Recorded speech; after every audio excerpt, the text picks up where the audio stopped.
Come on. Let's fucking go. Woo! Let's go. I don't have it in my USA! USA! USA! Back to Folk. Red Sox fans have longed to hear it. The Boston Red Sox are world champions. Papelbon sets. At the belt. The pitch. Swing and a miss. It's over. The Red Sox have swept the Colorado Rockies. The Red Sox are the world champions of baseball for 2007. It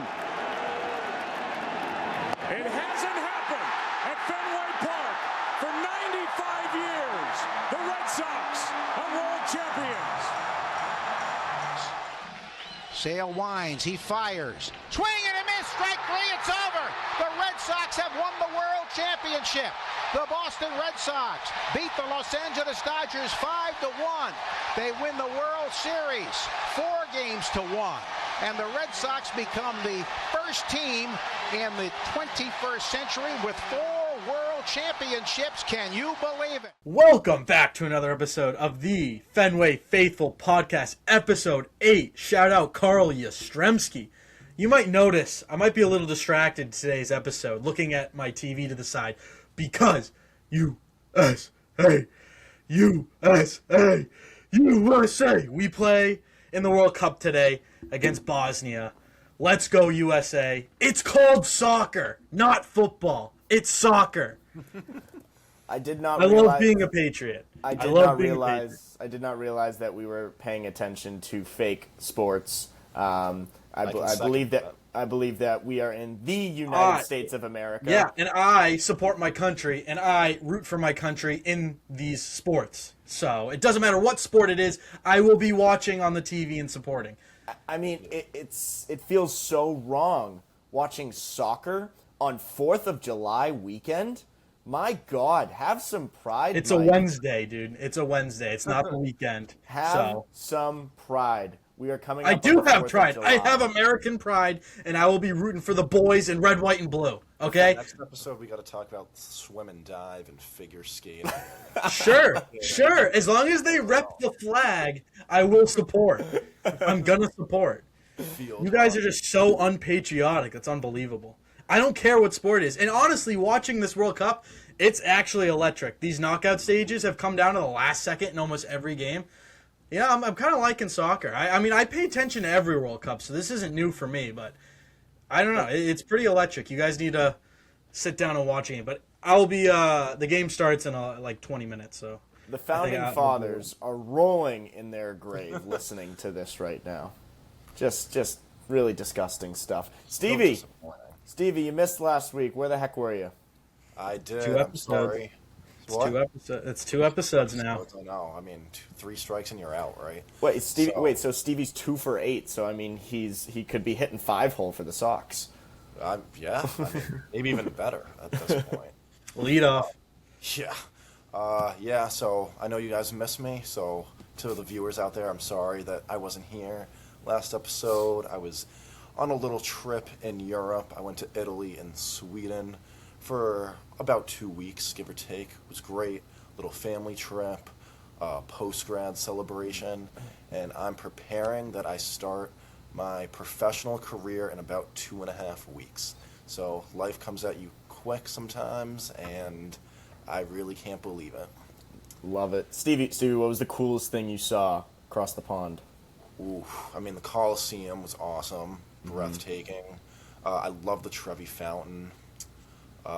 Honestly, everything was spectacular. Wasn't too hot, because last time I was in Italy it was way too hot.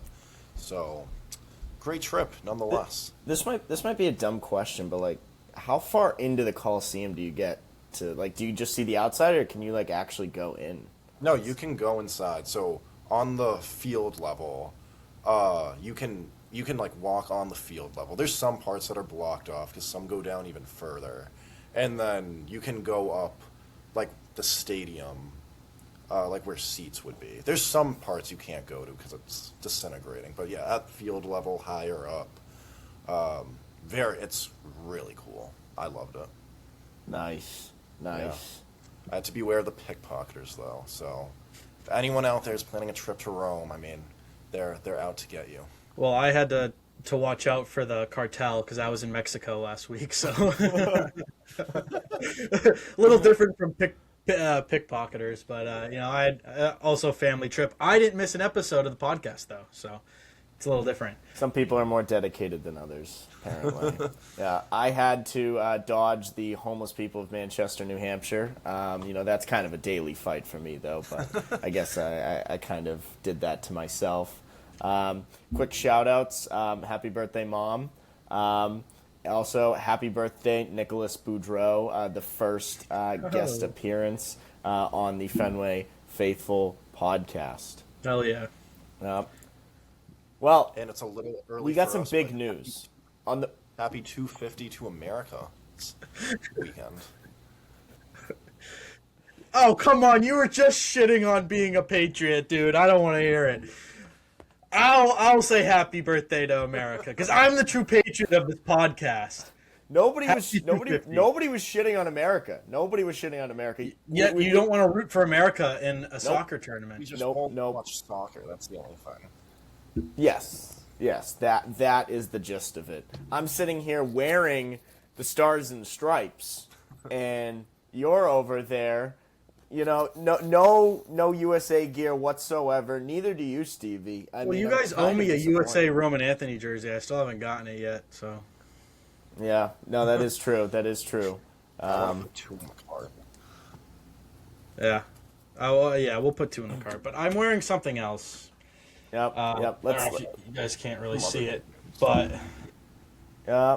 Mike is wearing the starting lineup of the 2024 championship Boston Celtics, and that is where we're going to kick off the episode because we have some absolute world-breaking news. Jaylen Brown has been traded to the in-conference rival Philadelphia 76ers for Paul George, 2 firsts, and 2 seconds. This trade marks the end of John Henry's reign as the worst owner in Boston. So congratulations, John. Bill Chisholm, you now have the crown.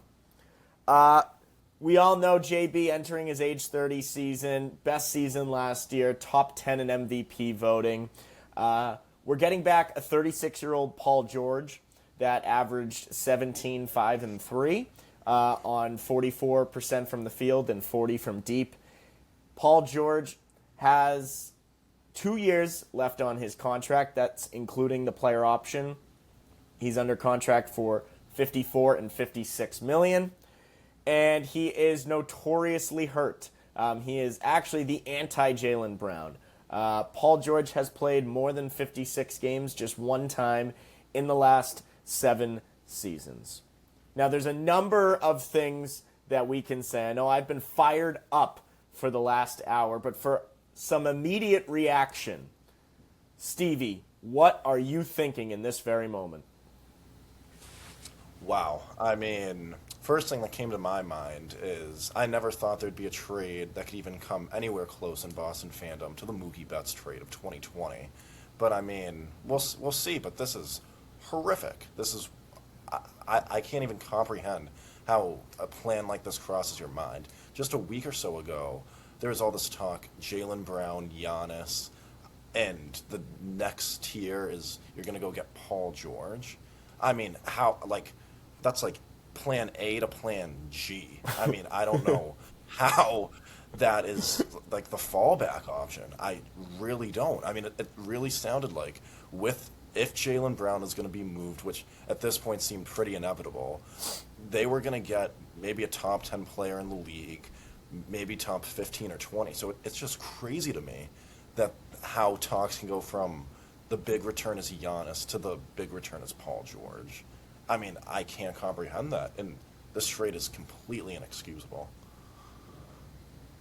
I just think depression when I think of this trade.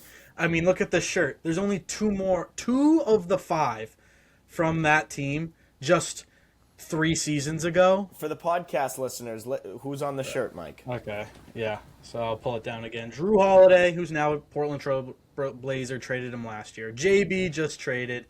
Obviously, JT and D White still here, and then Porzingis, who's now in Golden State, traded him last year. So that was a 6 starting 5. Probably one of my favorite Boston sports teams I've ever watched. Obviously, winning a championship definitely helped that. Very fun team, and then you just go and split it up. I've said so many times that I hate the second apron and how it splits up these teams, but this JB trade had nothing to do with the second apron, which makes it even worse. It's like, why even do it? He was an elite defender on top of being an elite scorer, and you just throw that away for a 36-year-old who is not nearly as elite as he once was and barely steps on the court and gets suspended for PEDs. Like, what are we doing? This is such a downgrade. It's unbelievable. And I get you completely ruined your relationship with him. I just wish there was a way they could have fixed that relationship, because once the report came out, like, no one wants JB, it's pennies on the dollar. Like, you don't need to force a trade like that if you're not going to get anything in return. You don't need to go out and make a dumb decision and force a trade for Paul George. Like, that doesn't make this team better at all. We just took such a massive step back. It's unbelievable. And I agree with you, Cobb, that Bill Chisholm just took over the reins as the worst owner. And for years, I always was like, the Celtics are the greatest franchise out of all of them in the past couple of years. They've been running things perfectly. They've been the true Boston sports franchise. Brad Stevens, I thought, was one of the best GMs in the league and in all sports. And I was like, and the owners with Wick before he sold the team. Everything about the Celtics was great. And this just completely ruins my reputation of them so much. They're up there with John Henry and the Red Sox. It's just so brutal. The trade is confusing. The trade is confusing for a number of reasons. Well, number one, Shams is coming out and saying that, whether you believe this or not, Jaylen Brown never asked for this. This trade was fully on the Celtics. Now, whether or not you believe that, that's a whole different story. But, I mean, there's no way you can't compare it to, let's go back and talk Mookie Betts. Mookie Betts was traded because he wanted to test free agency. That was all the signs were pointing towards that, and he only re-signed with the Dodgers because of COVID. Rafael Devers was traded because he had a massive contract and he was a fat piece of shit, and it was the only way that they could get out from that contract completely was trading him at that point. Now, trading Jaylen Brown, I'm still confused as to why. If Jaylen really didn't ask for this, let's believe that. Let's believe that Jaylen Brown didn't ask for this. I'm trying to reconcile with why we made this move. I tried to come up with some theories.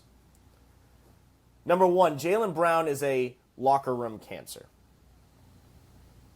There's been really not a lot of reports about that, but there's one small hint towards that. And you know who's been really quiet during this whole process? Jason Tatum. Jason Tatum, his running mate, hasn't said a damn thing. So, while I don't believe that Jaylen Brown has completely divided the locker room or was a true cancer by any means, he might have been a net negative in there for whatever that's worth. Can I respond to that? Yeah, please. I feel like if he actually was a locker room cancer, that he would have been traded years ago. They traded Marcus Smart, who they believed was the locker room cancer, and that kind of solved it. And then all of a sudden the locker room was like, great, we won a championship. So I think if he was actually the locker room cancer, I think he would have been traded maybe instead of Marcus Smart back then. So that's why I kind of don't believe that's the case. And maybe Jason Tatum's just better media trained, and he's not hopping on live streams every 2 seconds and kind of talking shit. I just think Jason Tatum's a quiet guy, and he really is just probably media trained a lot better and is just kind of trying to stay out of it and not have to deal with this crappy Boston media. Counter argument to that, the Jaylen Brown quote-unquote cancer in the locker room has yet to come. Maybe Brad Stevens and Joe Mazzulla see the writing on the wall. They see the comments by Jaylen Brown. They see that this team is not going to mesh well now that Jaylen Brown has cemented himself as a 1A player and Jason Tatum has been that 1A player for his entire career. Maybe they see that that is not going to happen. Forget about the whole Giannis stuff. They see that those two are not going to mesh well anymore. Well, when you say your favorite season's a year we lose in the first round, that definitely makes sense. Yep.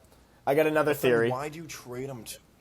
Why do you trade him to a team that's contending? If he wants to be a 1A player, why isn't he going to a bottom tier team? Why is he going to a team? I don't know if they had a choice. I don't think anyone was going to take JB. It sounded like he had zero value. There's no way that he has no value. That is the one part that I still there's no explanation for is trading him to the Sixers and then getting Paul George back, because getting Paul George back, you're getting another big contract. If you get 4 or 5 guys at 10 or 15 million per, you have flexibility to make moves. Now we're just stuck. We're in a worse spot with a worse player. Yeah, and we just gave Mitchell Robinson some money too, so it's not like we freed up any money. It does nothing for us money wise, and it does just kind of make us stuck.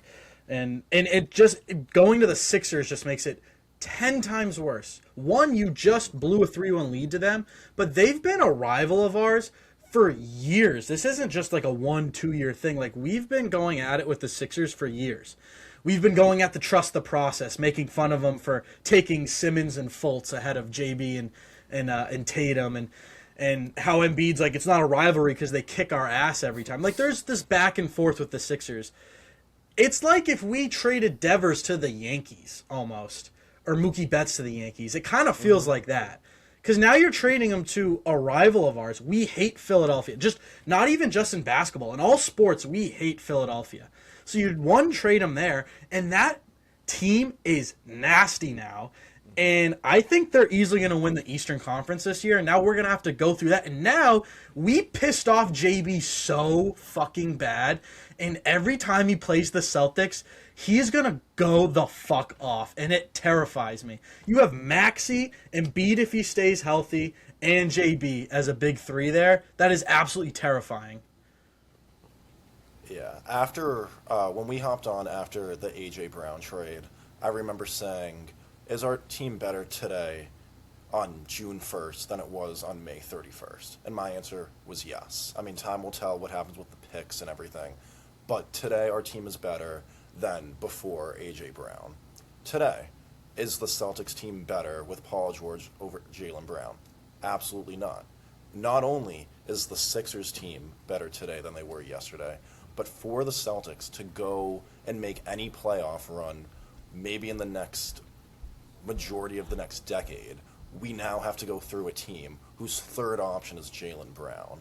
So if, like, I'm just so confused. And Cobb, when you brought out the 1A thing, he's now the third option in Philadelphia. Like, I always thought the story was going to end with Jaylen Brown, that he wants to be the number one guy on a team, a small market team. He's going to average like 35 points a game. All the fans are going to be like, why did we trade him? And we just have to compensate and say, well, he's the number one option. But now he's the third option on an already, like, championship caliber team. JB is the number. Nope, he's their best player. You are not being truthful with Jaylen Brown's talent and where he is in the NBA. He is the number one option. He is the number one player on the Philadelphia 76ers. That is the type of player that we just traded. Yeah, I agree with that. It's like you could argue Maxey, but it's definitely JB over Maxey. He's definitely Maxey's a dog. Yeah, no, that backcourt is terrifying, or front court, whatever it is, terrifying. Yep. I've got another theory. Physically, the Celtics know something that we don't, and this is a tough theory because he's going to have to go through a physical, but he has had some work on his right knee, albeit minor work, but he's had a couple of touch-ups with loose bodies in his knee over the years. We know he's had a bad left wrist. It's affected his dribbling, especially throughout the playoffs in the past couple of years. There's a chance that the Celtics view Jaylen Brown, and this is going off of the take that I had last week regarding the Giannis trade. the Celtics might view Jaylen Brown as somebody that physically is going to wear down rather quickly. Now, again, you're trying to predict the future when you're making something like that, and it's going to be impossible to predict the future. But looking at a guy like Jaylen Brown and seeing how much he thrives on his athleticism through his early to mid-30s, is he going to lose that and then become half the player when he just loses maybe call it 10-15% of his athleticism? Does that make sense? Yep. I'd rather that than an already worn down Paul George. that part we all agree on. Nobody's going to argue that. Yeah, and oh shoot, what was I gonna say? Is there so we were talking about this last episode with our hot takes when I was bringing up the Celtics and how our style of play. I just don't love our style of play. Living and dying by the three. It works in the regular season. The playoffs, it really doesn't. Is Paul George really going to make our style of play better? Because I really do think he's just going to do the same thing. Stand there, shoot threes, especially with him getting older. He's going to sit in the corner, shoot threes, or he'll do what JB does, dribble it a little bit, ISO, pull up for a two. It's not going to change the way we play. With Giannis, that was going to significantly change the way we play basketball and make it way better. That is a trade I would have been a lot more happy with. I don't know if I fully would have wanted it, but Giannis, as we said last episode, makes our team way better. And that would have made our style of play way better. I don't see Paul George making this style of play any better. It's just going to be the same product, but older. If he does, it's for a year or two. I mean, yeah. Even if this is the savior, it's at most we're getting 2 or 3 years of this. Yeah, and is there any other city in sports that sees this many superstars get traded in horrific trades? We've now had Betts, Devers, and now JB. This is ridiculous, man. Does any other city have to go through this bullshit? It's definitely been a majority Boston for the last half decade at the very least. Yeah. Well, before we move on, does anyone have anyone else? I got one more last Okay, theory. okay. I got one more last theory. Yeah. You guys ever seen the movie Major League?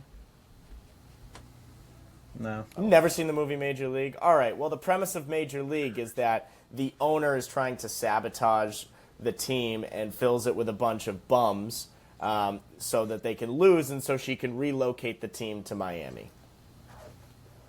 Well, I don't know if you've seen the reports, but Bill Chisholm wants to build an arena next to South Station. That's horrible. Yep. Horrible. Yep. I don't know if the Celtics sucking helps that case. I don't know all the logistics that go into building an NBA arena. But I don't know. If this is something that might help, if he's able to show his shareholders, look, the Bruins bring in 65% of revenue into this arena, and the Celtics only bring in 35%. We need our own arena if we want to sustain this. If he's able to show those numbers, omitting the fact that he built a terrible product, maybe that helps him get whatever funding he needs for a new stadium. Yeah. I've, I guess, a similar take with Brad Stevens. I don't know if it could also be Bill Chisholm, but with also Brad Stevens. It kind of felt like they wanted to be bad last year. It felt like they wanted to tank for a top pick for this upcoming draft. And then we didn't. We were actually really good. JB led the team. And I don't know if they're pissed at JB for leading us to being a good team. They're oh, let's get rid of him.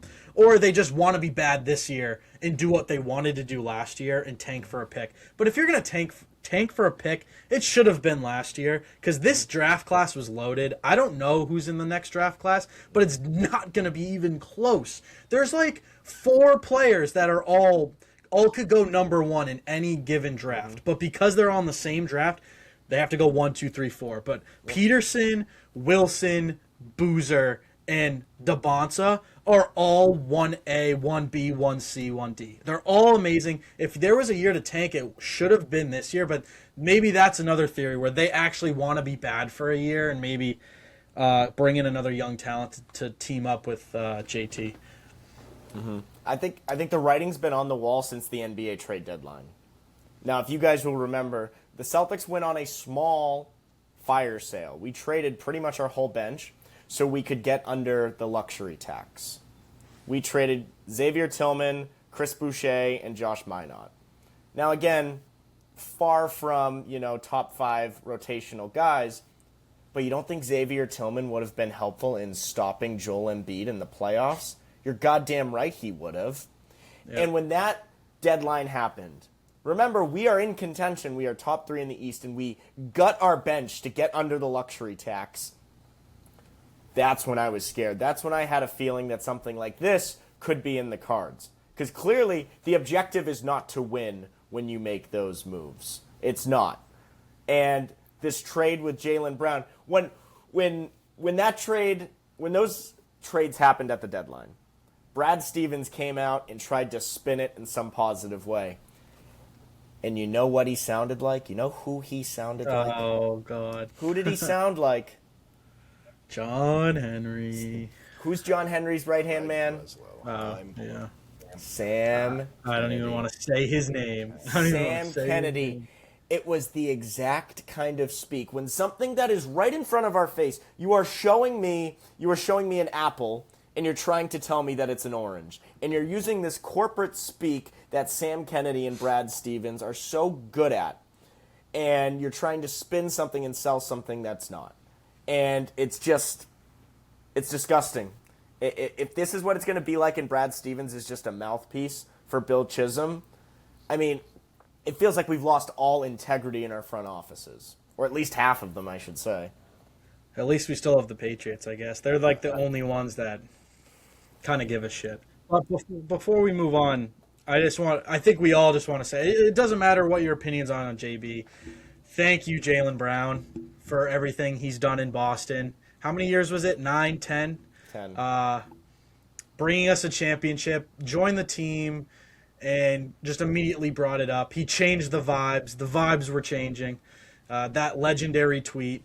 And bringing us a championship, he'll always have a place in Boston sports fans' hearts. So thank you, JB. It's sad to see you go, and now we have to hate you on the Sixers. So that's going to hurt, seeing that. And it'll probably be like opening night, too. They love giving us the Sixers opening night. Now they have even more of a reason to do that. So not good luck in Philly. If it was anywhere else, I would have said good luck. But thank you, JB. I got one last thing. You know where we're going to be in the NBA grand scheme of things. I'm worried we're going to be in NBA purgatory.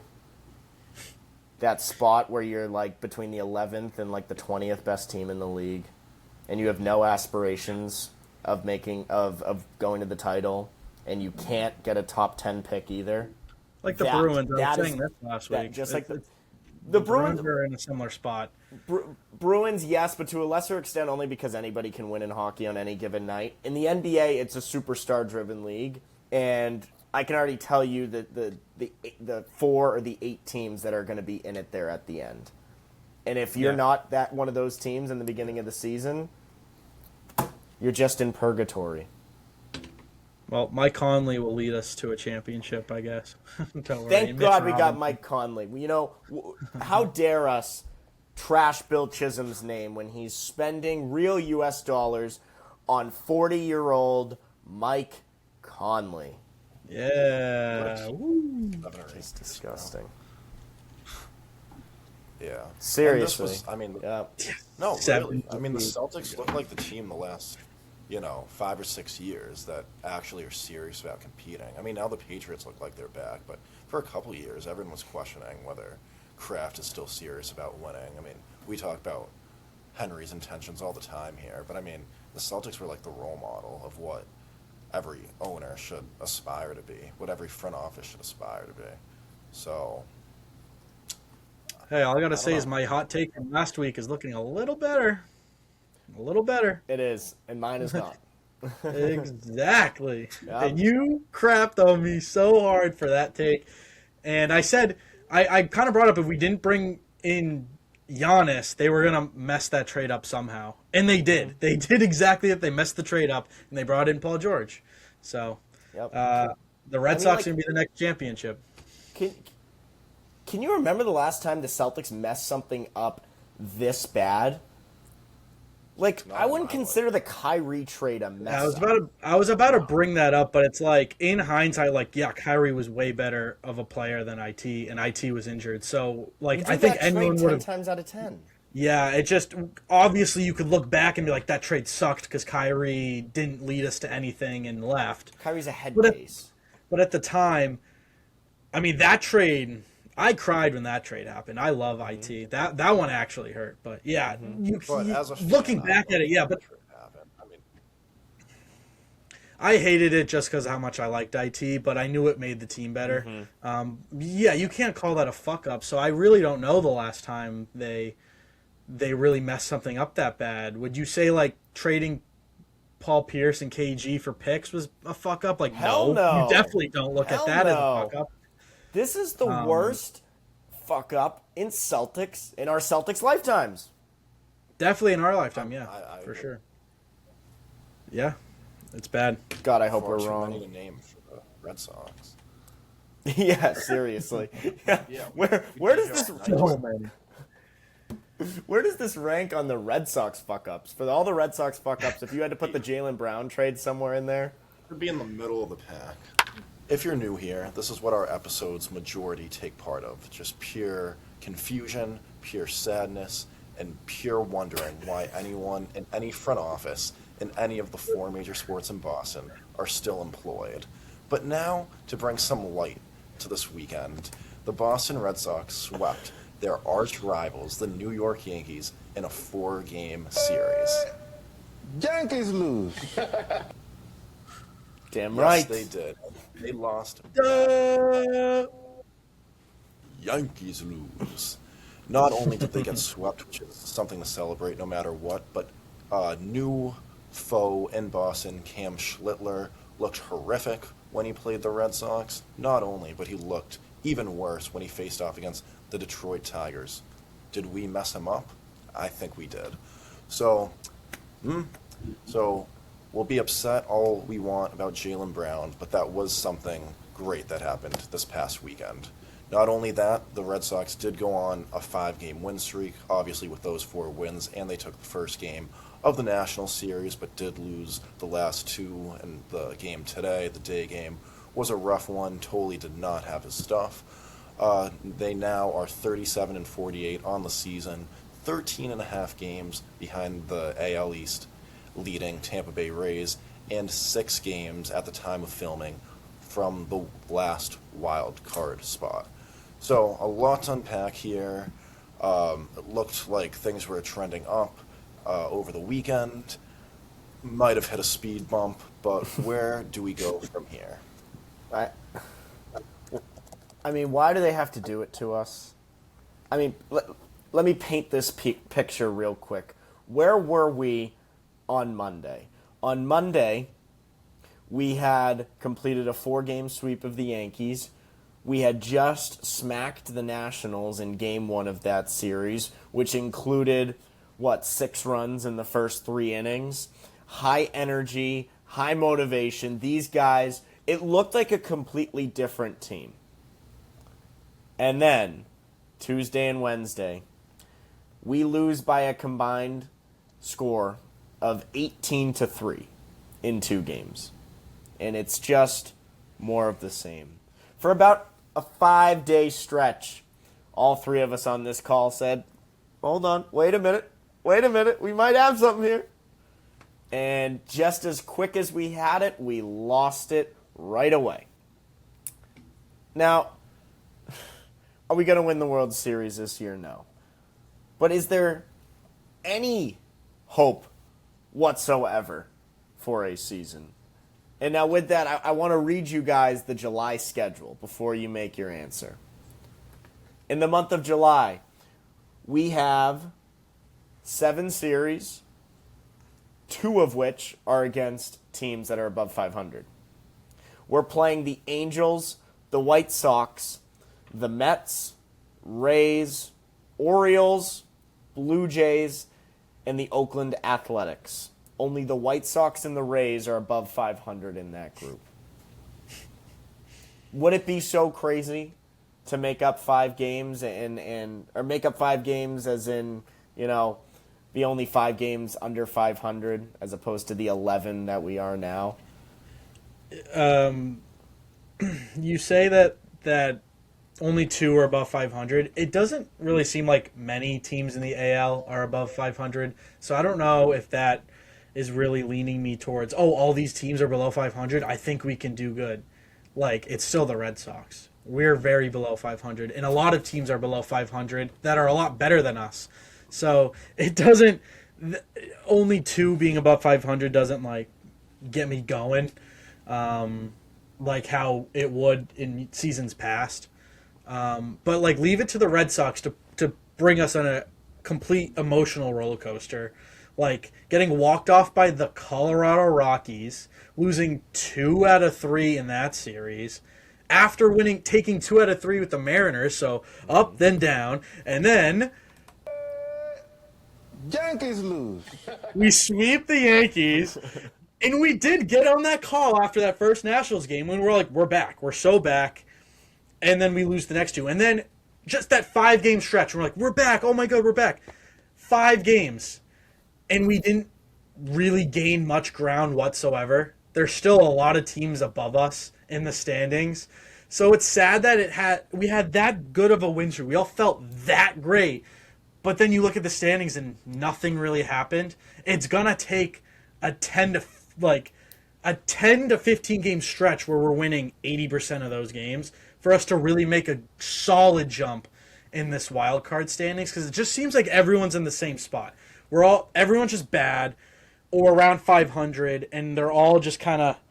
It's gonna take us going like 800 plus ball the rest of the season for us to make like a huge jump and to make the final wild card spot. I don't know about the 1 or 2, but that's wild. Where we stand right now, we are 6 games back from the wild card. Yeah, unfortunately, I have to agree with Willard on this one. I mean, this team has absolutely showed signs of life. They did it this past weekend. They have done it, but this team is just far too inexperienced. There's far too many question marks. And I know 6 games, when you have a full month of mediocre opponents, may not sound like a lot, but I just don't see this team really being able to rack up what's going to be needed to be true contenders at the final wild card spot. So as much as I'd love to sit here and say they have shown signs of life, I do just think it's temporary, and there's far, far too many question marks on this team. I have the standings here, and there's only 2 teams below us, which is the Angels and Royals. Above us, before that, because the final wild card spot is held by the Mariners. There's the Astros, Twins, Blue Jays, Athletics, Orioles, and then the Tigers. All sitting a little below 500. None of those teams are above 500. That's a lot of teams you kind of have to leapfrog in the standings that are all in better spots than you. Like, we're 37 and 48, and like the Blue Jays 41-46. They're like 5 spots ahead of us. It's like there's just so much you have to do to even get into that spot before you even start talking about then the wild card. We're so gullible. We're so stupid. What's wrong? I just wanted to be positive for once and say, 5-game win streak. This is our longest win streak. We're actually looking good. But then you realize it's just the Yankees without Stanton, Judge, and they're bad. Yeah. Like, I don't think the Yankees are good. So I really just think we were tricked in beating a bad Yankees team, thinking that we were going to go on this big run, and then we get back into reality and play the Nationals, who for some reason have the best offense in baseball and are actually, I think they're number 1 this year in runs. James Wood is unbelievable. That guy is an absolute stud. But could you guys imagine if we recorded this episode on Monday, pre-Jaylen Brown, riding the high of a 5-game win streak?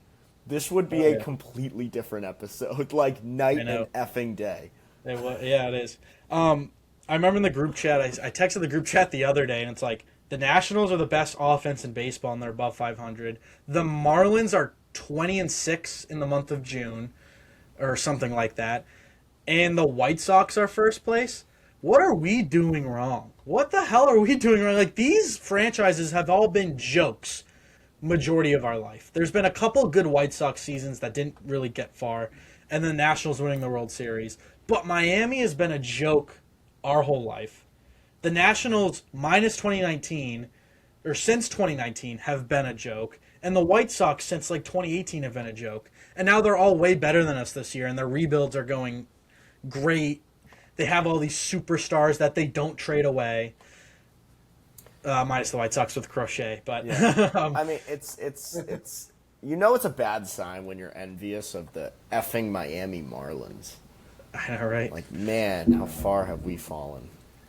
Where are the Marlins in the standings? They're 46-40, and they're tied for the final wild card spot out there. God, wouldn't that be fun? Wouldn't that be Probably fun to one of be the best 6 teams games in above? AL right now. Yeah, the White Sox are number 1 in the Central at 45-40. And then the Nationals are, so the Marlins are 3rd in the East, Nationals are 4th, but they're all above 500 right now. Not only is and this- looking a lot better than us. Not only is this unfortunate for many reasons, but with the CBA lockout coming up next year, this is only going to pour more fuel into the fire. Because with all these bottom-tier teams competing, I mean, that's only going to cause more and more issues with this lockout. That owners at the top, people like John Henry, already pointing at the media saying, look at these teams winning, not spending. I mean, it can be done. So this probably isn't the year we want teams like that winning either. So I really was ready to come into this episode be like, oh, we're so back and we can't sell at the deadline. Like, keep everybody. I was so ready to talk like that. But it's just the 2 games. It's not even just like 2 losses against the Nationals. They were 2 losses that looked really bad. Like, back to what we've been looking like all season. If they were just a couple of like losses that are like, oh, you scored a lot of runs, you looked good in that game, or a close game that had good pitching, I'd be like, okay, maybe we are like, we could keep this rolling. But no, both games just look terrible. And you lose Connolly early to an injury. He's now on the IL. And then Peyton Toley's down to 92 miles an hour and gets pulled in the 4th inning and didn't even record an out in that 4th inning. Mm-hmm. And the offense just didn't do anything. So it's not encouraging. With the way that the Red Sox look, with the Jaylen Brown trade, I'm starting to think I might need to take up like a fake sport like soccer. Hey, it might be more entertaining to watch that than the Red Sox. I mean, we're playing meaningful soccer matches right now. We're in the playoffs. Stevie, you hear that? He called them matches. You got to say the right grammar. Yeah. They're on the pitch. They're on the pitch right now playing a football match. Listen to him. What happened to the co-host I loved? I'm having more fun watching USA be way more successful and are in the knockout stages than I am watching the Red Sox get their asses whooped by the Nationals and getting walked off by the Rockies. And then I was on vacation for the Yankee series. I didn't even get to see that. I was like, oh, I finally get a break from watching this team, and I get to enjoy myself, and then they actually play well when I'm gone. I mean, the Red Sox record with Mike in the continental United States and out of the continental United States, I mean, the numbers speak for themselves. I might need to keep going on vacation, boys. Get the hell out of here, Mike. You know what? I'll go to Europe, and I'll watch a ton of soccer. I'll just become a soccer fan. I'll root for Liverpool. John Henry. I'll follow John Henry. I'll go root for Liverpool. And then the Red Sox will be good. I don't know if you guys saw my text the other day. When I was flying back, I was sitting next to this couple from Liverpool. They're both big Liverpool fans. So immediately the first question that jumped my mind was, what's the general consensus on John Henry? They couldn't stop talking about how much people there love him, how much he's done for that organization. I was like, well, welcome to Boston. He's public enemy number 1 right now. So, I thought they hated him. No, they love him out there. What were the videos of, like, or someone said that he had to make an apology video for Liverpool fans? Dude, Stevie literally went. Stevie literally went to Europe to go interview Europeans for the podcast. That's how dedicated he is.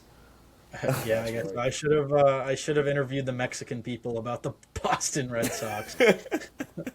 How they feel about the Iranian team staying in their soil in between matches. All right. Well, fellas, we still do have a second half of a baseball season to pay half attention to. Where the hell do we go from here? I have a feeling, we're kind of right back to status quo. But when I look at this team and what can happen, it feels like the rotation is going to stay outside of Sonny Gray. When you look at, Tolley, Early, Ranger, and let's just throw Crochet in there, just talking about starting pitchers for the future. Like, those four likely are not going anywhere. So it feels like the majority of the rotation isn't going anywhere. For the lineup, does it really matter? I mean, again, let's pick somebody from the Jimmy Fund to blindfold them and pick names out of a hat for Red Sox position players to trade. Because at this point, I really don't care. As long as the name isn't Roman Anthony, it means, I wouldn't say it means nothing to me, but they're all kind of in the same bucket of trash.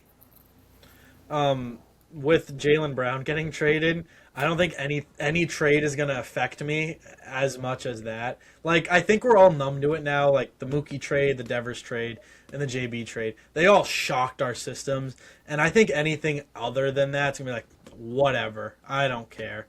But I do got to say, it will hurt to see Sonny Gray go. I know he has been here for a half a season.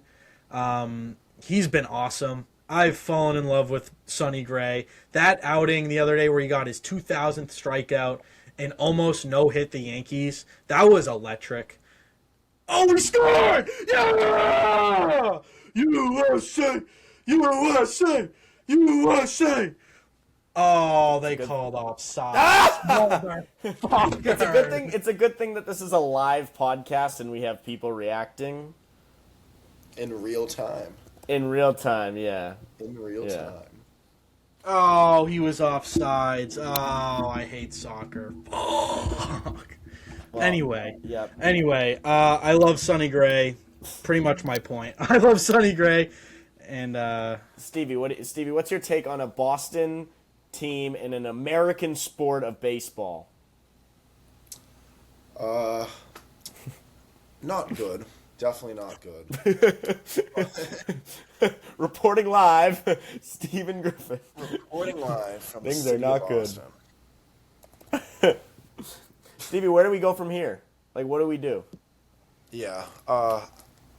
Unfortunately, I'm still on Team Sell right now. I mean, a lot can change in the next 3.5 weeks, but I'm still on Team Sell. And I know this isn't a popular opinion, but just the current assets they have that they can unleash come the end of the month, Sonny Gray, Aroldis Chapman, even a guy like Jaylen Brown or some of their other offensive pieces.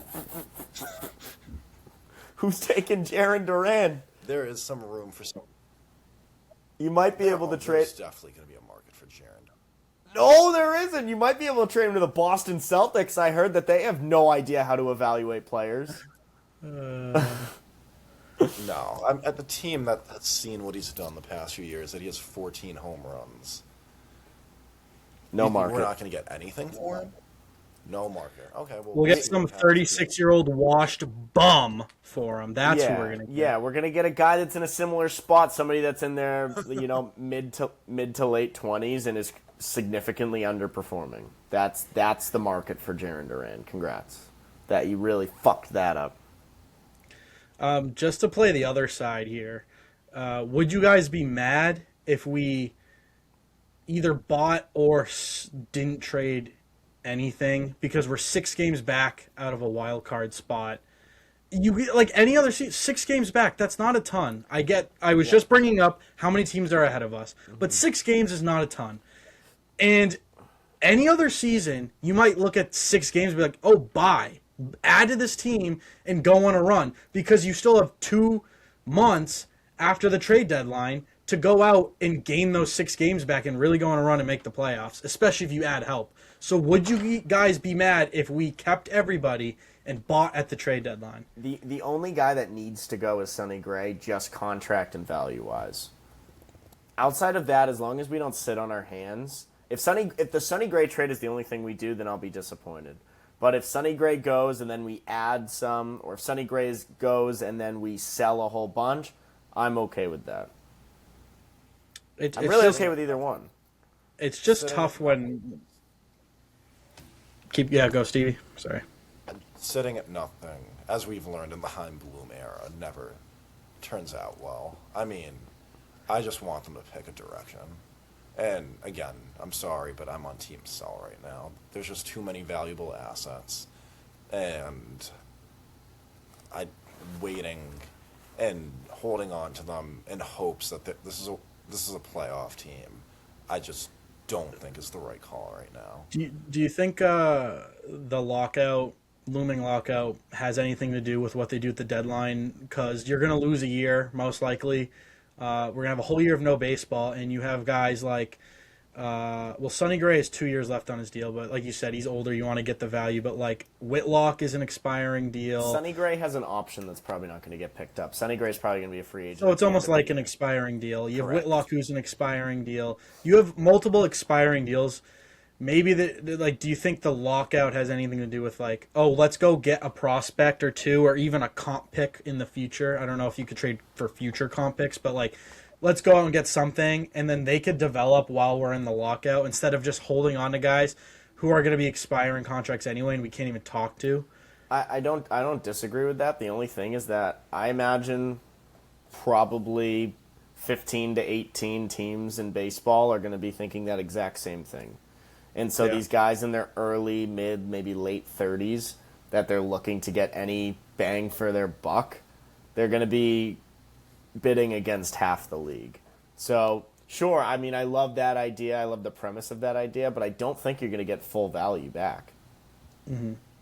And also, another... Craig Breslow, that's completely irrelevant. If you're Craig Breslow, I mean, you just got to go out there and do your job. I mean, he has no control over how long the lockout's going to last for. I mean, yeah, that can be on the back of your mind, but that's not Craig Breslow.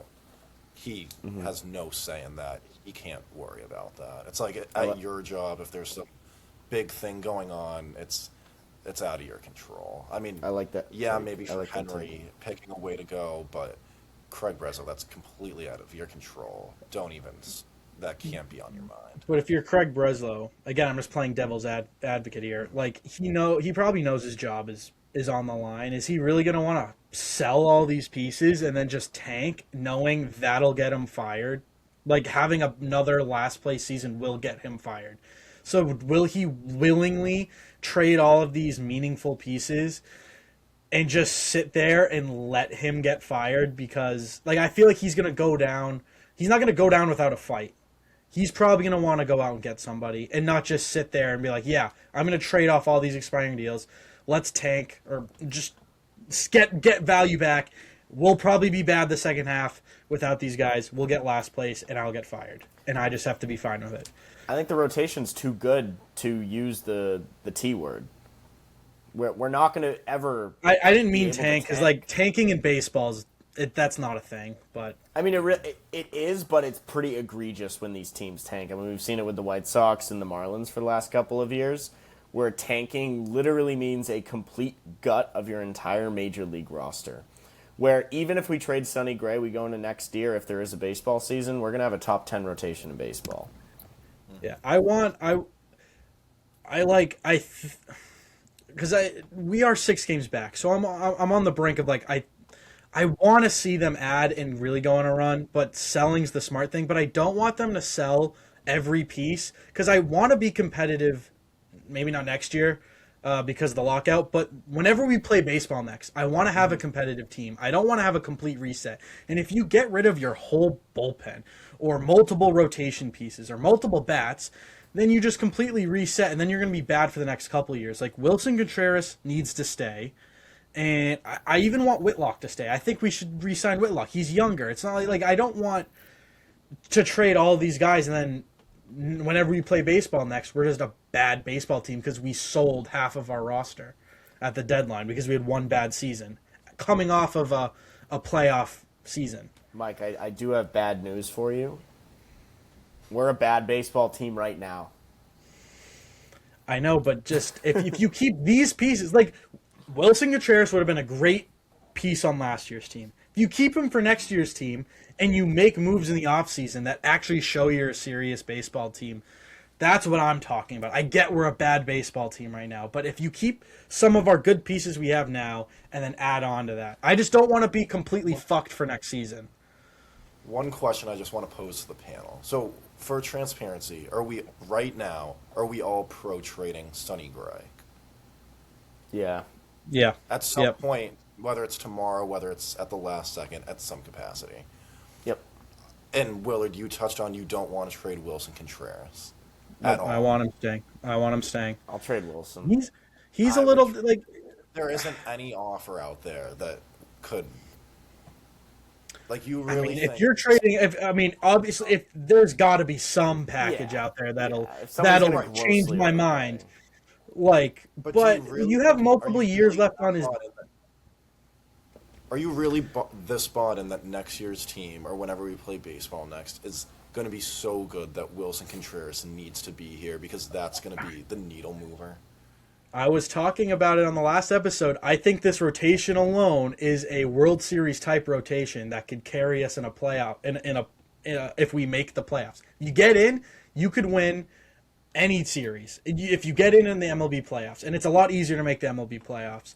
So yes, I think keeping a Wilson Contreras for the next team, plus adding some and adding to that offense, plus what rotation we have right now, we're actually going to be one of the better teams in the AL. Now you look at the AL this year, it's all trash. Is that all really going to get that much better the next couple of years? I don't know. So I think the Red Sox could make a big-time jump if we go out and make moves to improve the offense while we have this sick rotation. So yes, that's why it's like I don't want to trade Wilson. I would rather have him for next year's team.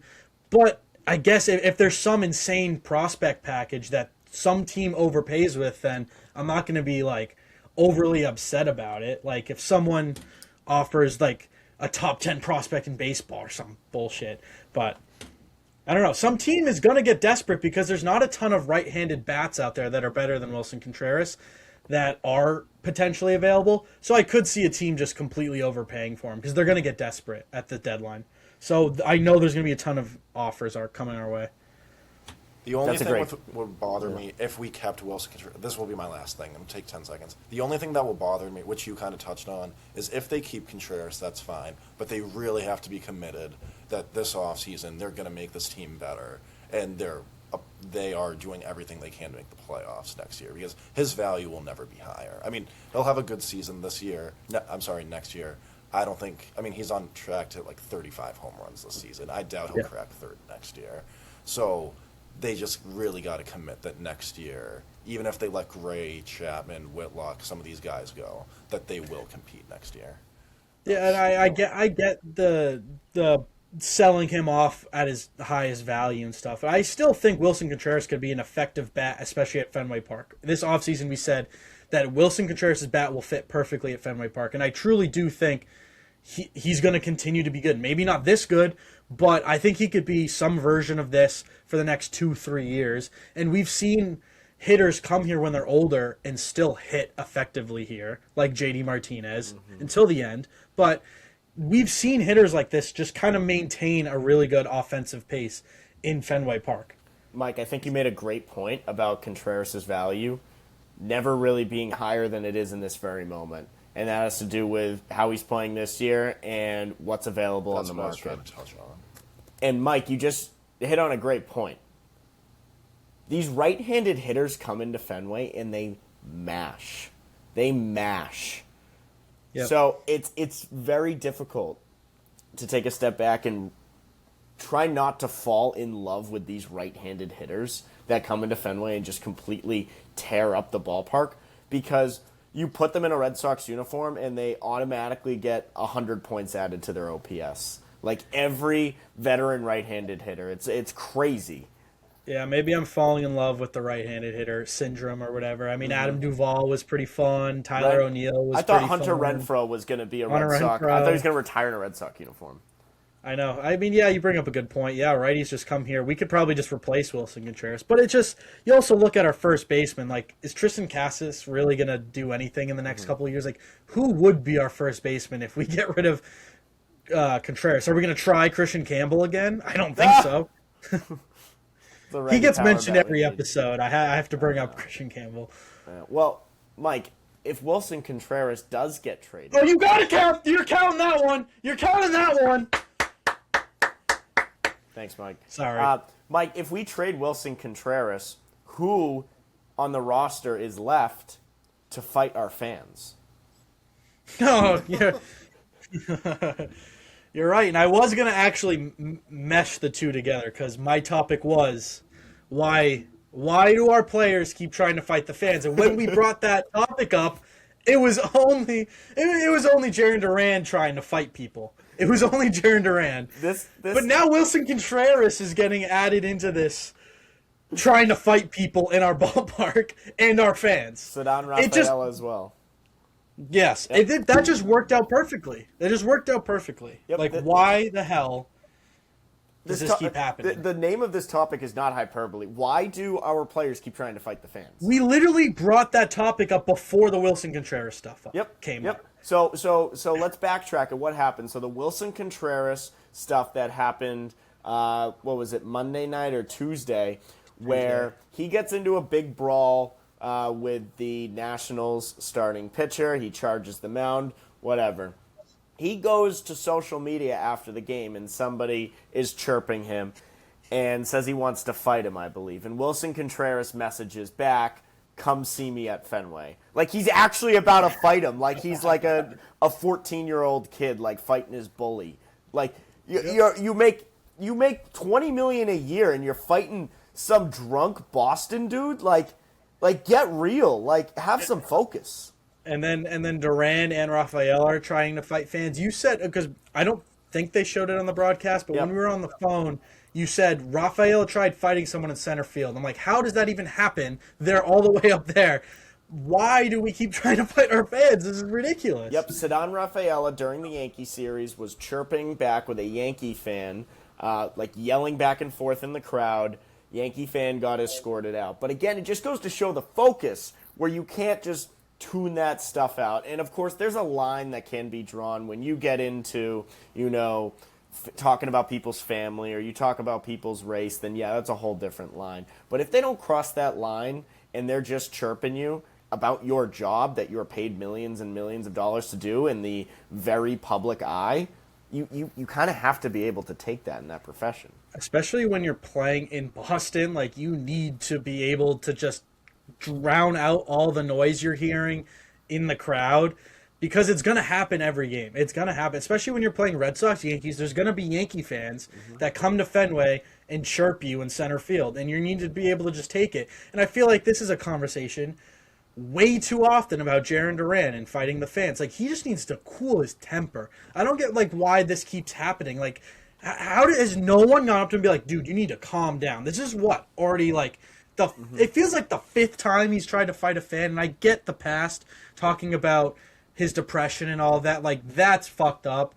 But you need to just, like, really cool it down and not try to fight our fans. Yep. Mike, were you able to find out what that Jaren Duran situation exactly was? Because from what I remember hearing is that there were simply some reports that came out after the game that Jaren Duran literally had to be pulled back by his teammates. Like, he's screaming at some fan and he has to be physically restrained by his teammates.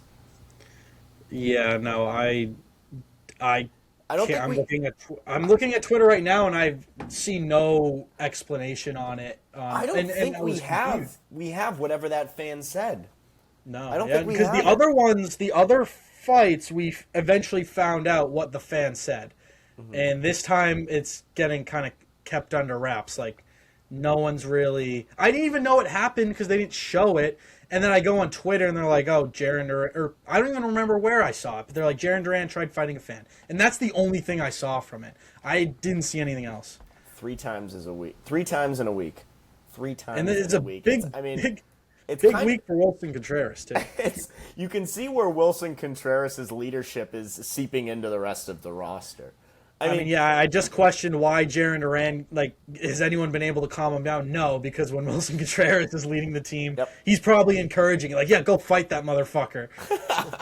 I mean, seriously, for a team that's 11 games under 500 and they're this just hyper aggressive with no leadership, I mean, it's kind of hilarious. It's kind of hilarious. Like, you guys have to get our entertainment somehow. We do. We do. Like, this team literally has no focus whatsoever, and they're fighting with fans. And we still have another 3 more months of baseball. These guys, somebody's going to assault the fan. We're going to see the malice in the Palace at Fenway Park.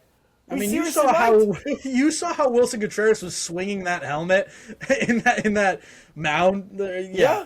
He might go in the crowd and start swinging that thing. He might. Yeah. It's crazy. I was fired up about it because it's like I hate when the bench is clear and it's just them being like, oh, calm down, nothing happens. I love when I see a helmet swing, like the Bryce Harper one when he threw the helmet, or I love when something actually happens in it and there's actually a reason to for the bullpen pitchers to run all the way from the outfield. Like, usually there's no reason for them to do that, but this time there actually was. It was pretty exciting. I would die for Wilson Contreras. I stand for Wilson Contreras. I don't know what Cade Cavalli said, but if you keep hitching yourself to Wilson Contreras, you might actually die defending him. I'm on his side. You'd be like, "What'd you say to me? What'd you say to me? Come here and say that again." Because that clip of him going up to Cavalli was so funny. Because he was like yelling after the strike, and he's like pointing, like, "You talking to me? You talking to me?" And then all hell just breaks loose. It was a great series for Wilson. Bat flipping after that homer, crying after because of Venezuela. Getting tossed for tapping his head, and then the next day getting tossed again for starting a fight. It's just, what an eventful series for Wilson. We're going to be entertained by the guy. One way or another. Yeah. Whether it's hitting 30 home runs or starting a fight every other night. Yeah. Here's a guy that Wilson Contreras should probably beat the shit out of, and that's Marcelo Meyer.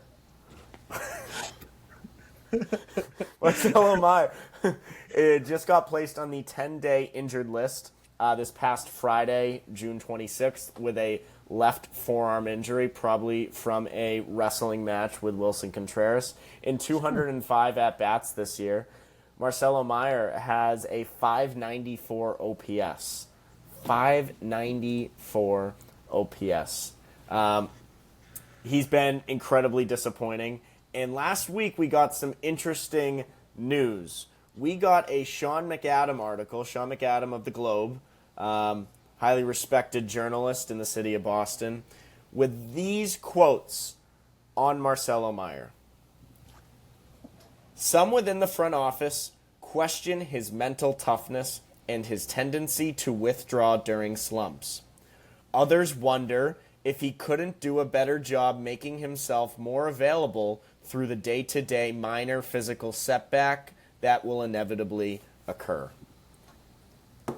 The guy's 23 years old, and you have internal sources talking about him like he's this fat, lazy bum. It kind of reminds me when Luka got traded, and then there were all those reports out from Dallas, like this guy's drinking Bud Lights at halftime.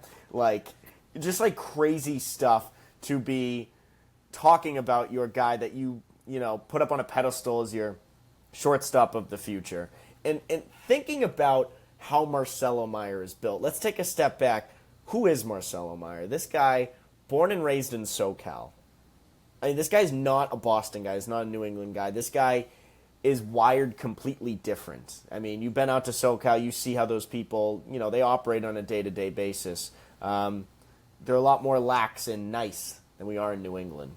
The guy he's not a personality fit. But that's okay. Tom Brady was from California as well. He was able to fit in because he's a hard worker. We don't know that about Marcelo Meyer. The conclusion that I've reached about Marcelo Meyer, and it's very similar to my Brian Bayo take.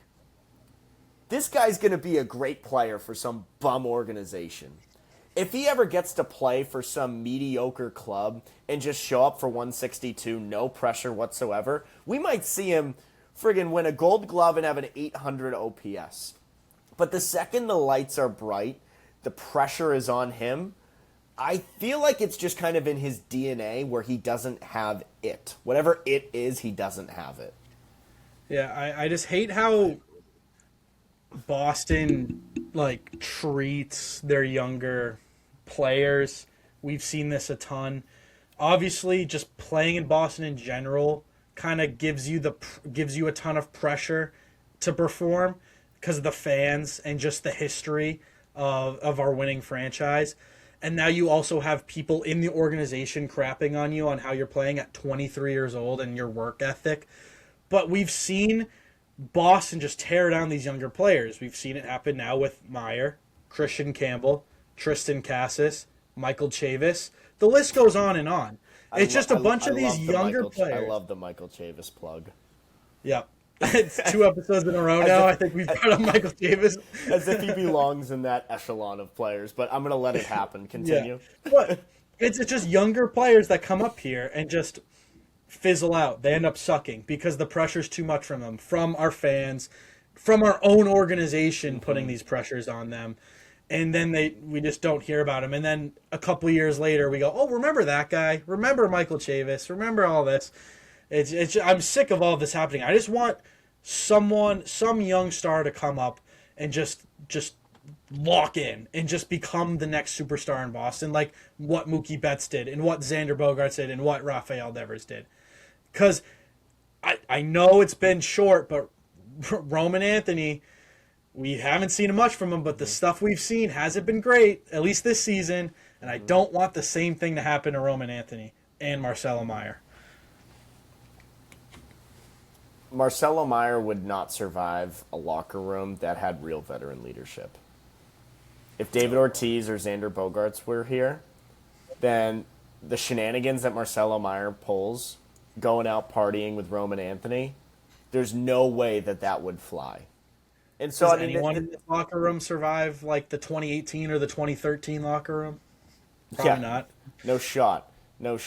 But, I mean, the gist of it is that when we circle back and we talk about firing core and we talk about the leadership void, these are the kind of things that trickle down. It's your star shortstop prospect stops giving a shit. And when he stops giving a shit, you get leaks from inside of the organization that he doesn't give a shit.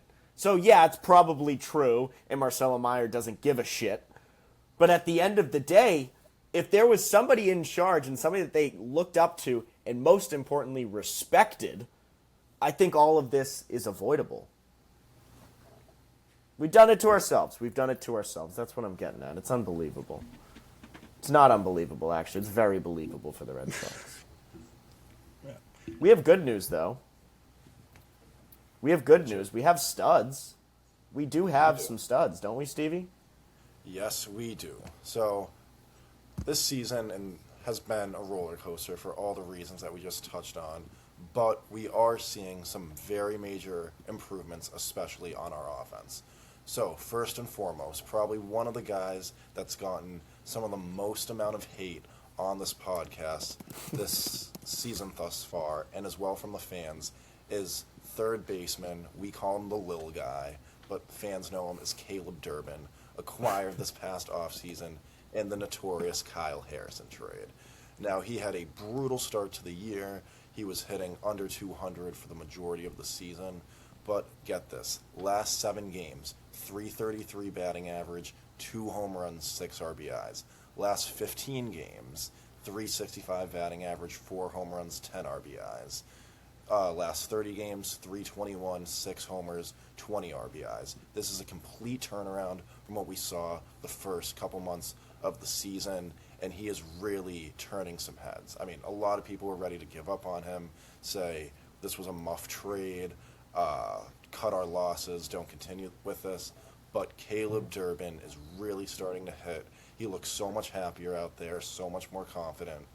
And even if we want a 10% entertaining team, it's great seeing him out there having fun. His glove has been outstanding all year, so just finally getting some love for this on the offense. Next stud is Sonny Gray. I won't dig in too much of the numbers because I think we all know where he stands. He is truly looking like a Cy Young candidate this season. And when we acquired Sonny Gray this past offseason, I thought that was a very safe move. Like, he's not going to be the top of the league. He's not going to be shutting down teams in prime time. But you're going to get stability. You're going to get a leader. You're going to get a veteran. But he is really putting together some of the best performances of his entire career. And he has been around baseball for a great time. For a long time. So, whatever Breslow and the front office saw in him, hopefully they can do that again, because this has been, the best trade acquisition from the Red Sox this past offseason. Finally, to kind of touch back on the Kyle Harrison trade, is infielder Anthony Siegler. So a lot of casual fans probably didn't know that Anthony Siegler was also included in the notorious Kyle Harrison-Caleb Durbin trade. He was one of the three players, the other two being Andrew Monasterio and obviously Caleb Durbin. I really never thought much of this guy. I thought he was just going to be in AAA his whole career. It's still early. Maybe this is all a fluke. But this kid is just hitting. For someone who I don't think any of us anticipated seeing it all this season, this is, not only is he hitting, his swing looks perfect, his glove looks great, and he really is just hitting like a proven MLB veteran. This doesn't look like a guy who just made his debut. I think he played a little bit last year, but his real career debut. He's hitting .318 on the season through 44 at-bats with a home run, and he's now in the leadoff spot, showing great signs of confidence, and this has been a great addition the past week, and maybe taking a little bit of light off the horrific Harrison trade from this past offseason. The whole month of June, Siegler has been my absolute favorite player. Like, smooth swing, actually looks like he can field second base. But one of the things that I love is this guy has such high energy. And it's not Wilson Contreras, I want to bite your face off energy. It's like, let's get the crowd involved, hyping up the crowd, hyping up the dugout. Like, that's the kind of energy that this team needs. And when you have guys, I hate to circle back, but like Meyer and Anthony early as well, like a lot of our young core feels kind of quiet. Like, Tolley has that alpha dog energy. And so it's nice to have a guy in Siegler that's able to bring that energy, even though he's not going to be, one of your top talented players on the team. But bringing that energy, the guy's really fun to watch. And he had a couple of clutch hits in that Game 4 of the Yankee series as well when we had to win it in extras. So count me in on Siegler. If this season is lost, then at least we'll remember this as the Siegler season. Yeah, I love those three studs, and Siegler was just a throw-in in that deal. So to see him like actually coming up to the majors and giving us this energy and offensive spark is awesome. Durbin, I think this is the second time he's been on the studs list, so this has been more than just like a week and a half type turnaround for Durbin, which is good to see because he had such a horrific start. This has been a multi-week turnaround for him, so that's great to see. And you, Stevie, you said that the Sonny Gray trade was safe, and I fully agree. That's a great way to put it. It was a safe trade, but he's been better than safe. He's been way better than safe. He's been nails. But now it's time to get into the duds, the guys that we love crapping on.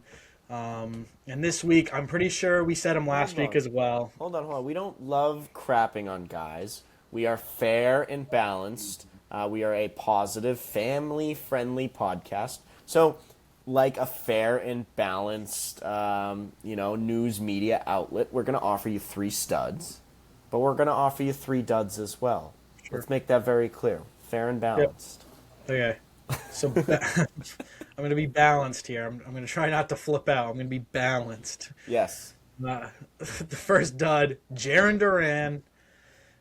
He's hit this list before. In 12 games, He has hit 4 for 44, which is a .091 batting average, 109 on base, .091 slug, and a 200 OPS. 0 extra base hits. He was supposed to be our true leadoff guy, and like last year we were like, oh, we're going to trade him for all these top prospects, we're going to get so much for him, and now he's having a 200 OPS in the last week and a half. And this is now the second week I think he's been on the studs list. So this has been a while. He's hitting under 200 on the season, I'm pretty sure as well. He's just had an all-around dog shit season.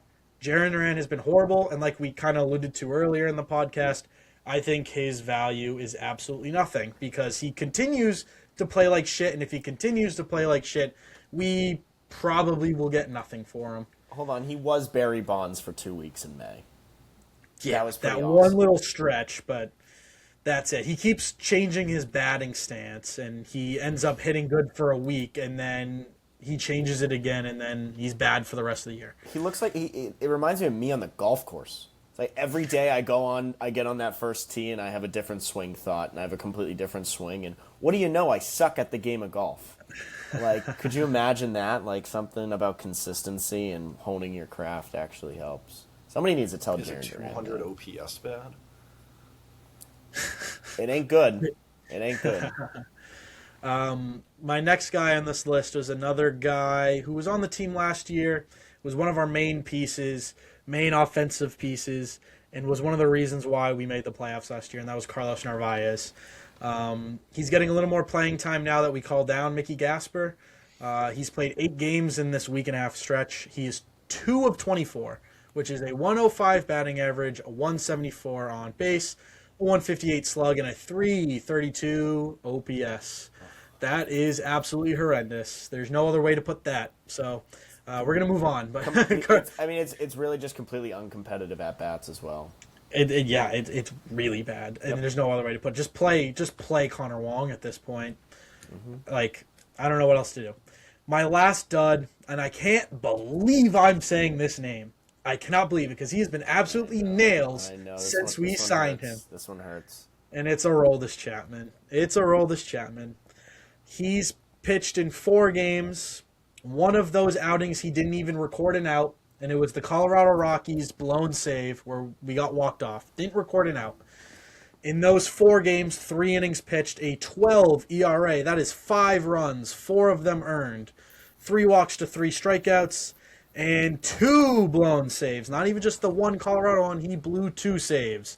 He has been nails. He had a long stretch where he didn't blow a save, and I remember a couple episodes ago I said he's only allowed 10 earned runs in a Red Sox uniform. That's almost more than Brian Bayo did in his last start. That's how good he was. We were making up stats like that. And then he just has this stretch of baseball where he looks human. He looks like the New York Yankees Aroldis Chapman. And I don't know if it's because he's injured, because I think he has like a hamstring bothering him. But still, just not good, so he's on the duds list. Of course, naturally, as soon as, we're approaching the trading deadline and we're going to get max value for a closer, he starts shitting the bed. No, it's awesome. That's great. He went like 2 weeks without pitching because we weren't in any save opportunities, and then he finally pitched, injured himself, and now he's pitching bad. It's like this is like the worst possible outcome you could have had for a selling team at the deadline who has an elite closer like this. This is the absolute worst outcome. So hopefully we could actually get some value out of him if we do end up trading him. As the halfway mark to the 2026 season just passed, we're going to take a look back on what's gone well, what's gone poorly, and just reflect on what's gone down so far. So, super easy. So far, who has been the 2026 Red Sox MVP? Cobb. I'm going to go with Ceddanne Rafaela. I am extremely excited with Rafaela's development. Still a victim of some boneheaded plays out there, but batting above 280 with an OPS that's hit 800 at a couple of points this year. He leads the Red Sox team in doubles as well. Rafaela's development has gone from a defensive first center fielder to somebody that is pretty firmly an above average offensive bat. He's going to end the season with probably a 6+ WAR. That is approaching superstar level. Yeah, I hate to give you credit, but that was your player you were like looking forward to this year. Oh, was it? I didn't even realize. To see him actually can't believe that. become more than just a defensive center fielder is pretty nice to see, and pretty elite. I didn't think you were going to go there, though. I went pretty chalk with Wilson Contreras as my MVP. He's been absolutely fantastic, way better than I think any of us thought. He has a 900 OPS and a 529 slugging percentage. He's playing out of his mind. His whole Savant page is really red. And on top of that, his fielding has been fantastic. We forget about this. Our first base defense for years now have been an absolute joke. And I didn't forget. I think about it every night. And you're like, oh man, I wish we had a real competent first baseman. And then Wilson Contreras comes, and he's been way better than a competent first baseman. He has been an all-star first baseman. He's been an elite first baseman. Offensively and defensively, he's my MVP. I agree, and I just don't think this team would be where they are without Contreras this season. Yeah, he's had his moments of frustration and letting it out on fans, on the opposing team, starting fights for himself, but offensively, this team would be nowhere close to where they are right now without Wilson Contreras. So for me, he's the easy MVP in my book. Now, what about Cy Young? I'd say really the bright spot of this team has been the pitching, especially out of the rotation. Who are we giving the first half Cy Young award winner to? My Cy Young award winner is going to go to an off-season acquisition. Johan Oviedo. Been very excited with... Oh, wait. No, Johan Oviedo pitched one game and then left. Yeah. No, in all seriousness, it's going to be Sonny Gray. You've heard us talk about him for weeks. This guy's just complete and total nails. Just nothing more to be said. I picked the same one. Like we said earlier, we thought it was going to be a safe trade, and he's been way better than safe. I thought he was going to be around the 3.5 ERA, maybe even 4. He sub 3 at a 2.69 right now in 83 innings. He's just been absolute nails. Doesn't walk anyone. Kind of like we said in our season preview. Doesn't walk people, and he's going to be nails for you. He's been way better, and we win when he's on the mound. He's 9-1 this year, so he's been a lot better than I thought he was going to be too. So the 2 Cardinals trades have really shined. I respect that take a lot. For me, I'm going to say Peyton Tolley. Even though his stats may not be right up there with Gray, I just love watching him pitch. I mean, the energy he brings, I really hope he's here for the long time. But I've loved him so far. This is a guy that didn't make the opening day roster. He was maybe the second or third guy in line to be called up if someone went down. And every time he goes out there, he shows he wants to be here. Love the energy. And he's been a great addition to this rotation. So I have loved everything. Let us not forget that tool bag on Twitter that called me out for criticizing Peyton Tolley starting the season in Worcester. I mean, I'm sure that he listens because we have tens of thousands of listeners. So many. I forget what your name is and your handle is, but I surely will be quote tweeting you when Peyton Tolley is getting Rookie of the Year votes. Because, I mean, from day one, that was an egregiously disgusting decision to start him in Worcester. Again, another situation, Cobb was right, but... Whatever. Tough to give him the Cy Young today after his start, getting pulled in the 4th inning. But you couldn't really go wrong with your Cy Young choice. Well, I guess you could have if you picked, like, Oviedo or whatever. But or Bayo. But majority of the picks would have been good. I mean, Ranger's been fantastic, and Early's been fantastic, and Tolley and Sonny Gray. So it was hard to pick wrong with that. And now, probably the more exciting or fun one we'll do. Who has been the dud of the first half of the 2026 season? The dud of the first half has been Jaylen Brown, for a number of reasons. Number one, I mean, we all saw it from the beginning. There was a significant logjam in the outfield. Jaylen Brown, although he's coming off 2 great seasons, he did make the most sense to be traded, but the Red Sox didn't. The Red Sox tried to sell us on the fact that this guy was a borderline superstar outfielder, that he couldn't get traded. He was coming off a 2024 season where he got MVP votes and he posted a whopping 9.0 WAR. And even in a down 2025, he had a 4.9 WAR. I mean, the guy is, in 2024 was truly an elite, career year. And even last year, he played well. The writing was on the wall for him to be traded, and he wasn't. And so to hitch your wagon to that guy and for him to completely crap himself. This hasn't been a bad season. This has been a complete and total train wreck for Jaylen Brown. So for me, Jaylen Brown is going to be my dud of the season. And right now, he has about 0.0 trade value. Probably negative trade value at this point. The only redeeming quality is that, he's not tied up to a long-term contract. So hopefully you can get some other underperforming bum for Jaylen Brown. Speaking of train wrecks that should have been traded in the offseason, my dud of the first half is going to be Brian Bayo. Has just been really bad. He was our Game 2 starter in the wild card, and he's now in AAA this year. So that's just showing you how bad of a season he's had. And I get he was a good reliever, but the fact that he even needed to put him in the bullpen for him to be good is just a failure in itself. A 6.34 ERA in 61 innings is just not good. And the fact that he's in AAA right now is really just an utter failure, and he's my dud of the first half. Both of those players I'm very levitated to name. I could easily make an argument for both of them. I would just say Bayo just because of his demeanor, how he looks out there. It's embarrassing. This guy is a grown man. He's been signed an extension, and he's out like crying on the mound, shaking his head all the time. Yeah, the coach is Tracy's gonna pull you when you've let up 4 runs in 3 innings, and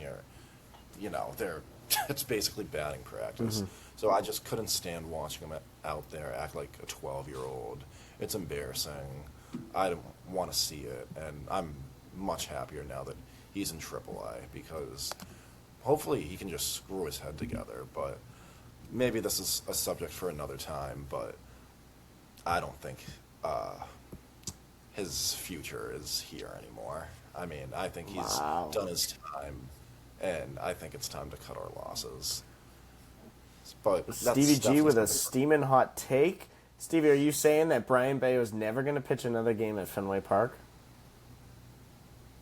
I wouldn't be surprised. I mean, Bennett has definitely outplayed him thus far. I mean, Bayo might have caught a break that, what's his name, early went down, so maybe he'll have a shot at redemption, but Bennett looks like he's better. He has a better demeanor. Patrick Sandoval, dude. Patrick Sandoval's coming back. I mean, Kyson Witherspoon, Ayenson, they're on the radar. I mean, I would not be surprised. Credit where credit's due. Jake Bennett has pitched really great, and his changeup is sick. His changeup stops on the way to the plate. You see some really silly swings from major league batters. I really hated that trade when it happened, and now it's just making me look like an idiot because he's been fantastic. It just seems like if you want to give credit to Breslow, he knows how to find pitchers. He does, so I guess I'll give him that. Jake Bennett's been fantastic. To close out the segment, we'll now do a bold prediction for the second half of the 2026 season. Cobb, what is your bold prediction for the remainder of the summer? It has to do with the deadline. It's going to be a big deadline. Anybody that does not have a long-term extension is on the market. Anybody that is not Roman Anthony, Garrett Crochet, Ranger Suarez, and Sedan Rafaela, anybody else is for sale. I think we are going to see some massive trades. I don't think it's going to be for a pile of prospects. I think you're going to see some major league talent traded for major league talent. My bold take, I love giving off some bold takes on this program. Hot. I think Breslow wants to keep his job. He will not sell at the deadline. He will buy at the deadline, and it'll work, and we'll get into the wild card. That is my bold prediction. We'll go on a run. We'll leapfrog these 8 teams ahead of us, and we'll make the wild card. Jesus Christ. I mean, it's unbelievable. Stevie, when you were gone, Mike had these crazy Red Sox hot takes like Sam Kennedy is personally behind the camera pointing a gun at Mike Willard. Mike, blink twice if you are safe.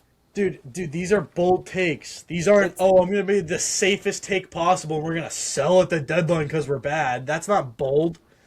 Yeah, there's a difference between bold and blasphemous, though. Yep. That's my take. Stevie, bring us back to reality.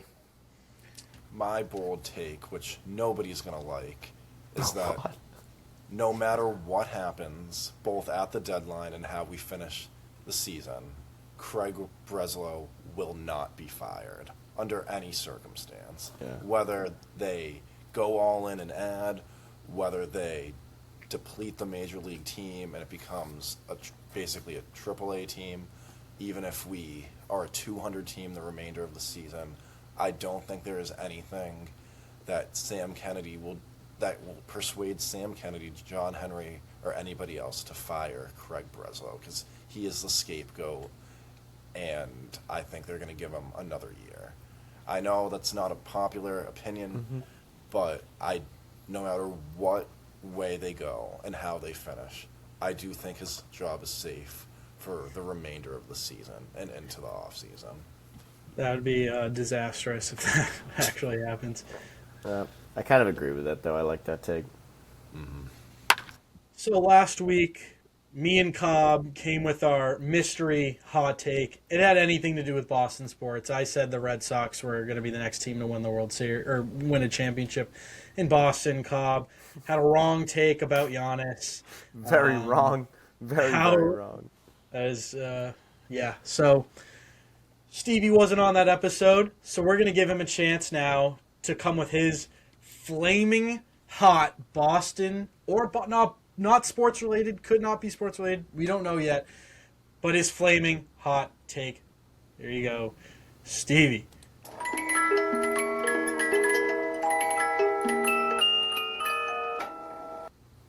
Wow. Well, my flaming hot take is that the New England Patriots' arch rival, the Buffalo Bills, will not make the playoffs this upcoming season. I've been preaching on this all off season, and it's not even biased. I truly believe that. This is a team that starts their first 5 games of the season, 4 of which against playoff teams from last year, in the Texans, Chargers, Patriots, and Rams.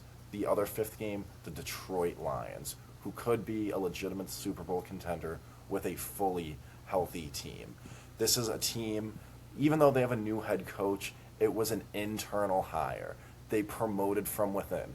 They didn't go out and even interview a guy like, I'm blanking on his name, the old Browns head coach. Stefanski. They didn't interview anyone. They thought Joe Brady, and I actually like Brady. I think he's a phenomenal offensive coordinator. He would have been a great head coach. Joe Brady's a boob. I disagree. But this was an internal hire. Yes, they got better at wide receiver narrowly with DJ Moore. It was a hefty overpay. Patriots got better with A.J. Brown. But their schedule is so challenging this year. There's going to be a lot of new stuff with the new coaching staff, with Joe Brady being the head of it all, and just that start to the season. I don't know what the stat is, but starting off a season 1-4, tanks your odds at a Super Bowl, and I think that's really possible with how their schedule starts the first 5 games. Maybe a little bit biased, but the Buffalo Bills will not make the playoffs the 2026 to 2020 season. Something that has not happened since Brady was in town, and I stand by that take. Wow. I like it. I've been saying this all off season. I do not think the Bills are going to make the playoffs. Stevie, if you find a sports book that offers that, I will absolutely tail that with you. And one of the reasons is I think Joe Brady sucks. Watching the Bills' offense, it's honestly been pretty sad what they do. More in like the balls to the wall, gotta have it moments. I think Joe Brady has been the reason that they can't get over that hump. Like last year, they put up great numbers, and James Cook has back-to-back career years. That's great, but then they get into a playoff game and they completely forget how to use James Cook. That falls on the OC. That falls on Joe Brady, and they rewarded him with a promotion to head coach. I think you have teams like this, and we saw it last year with the Chiefs, where you just kind of lose your focus, and then you end up having a down year like that. Stevie, fantastic, bold take. I want to tail that with you this season. I want to shake your hand if I was there with you. I love it. Do you think, Stevie, do you think Josh Allen's going to have a bad year, or is it more just the tough teams they play in the beginning that really screws the rest of the season over?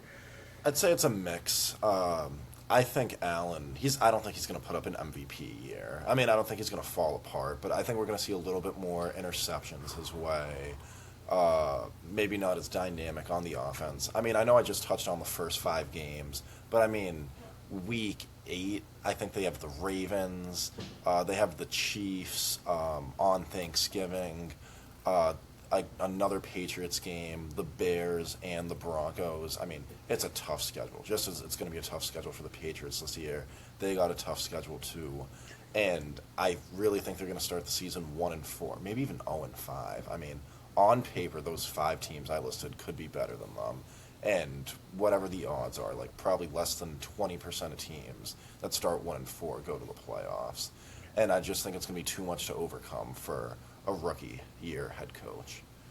So I'm standing by that take. I got something to say. I got something to get off my chest. Mm-hmm.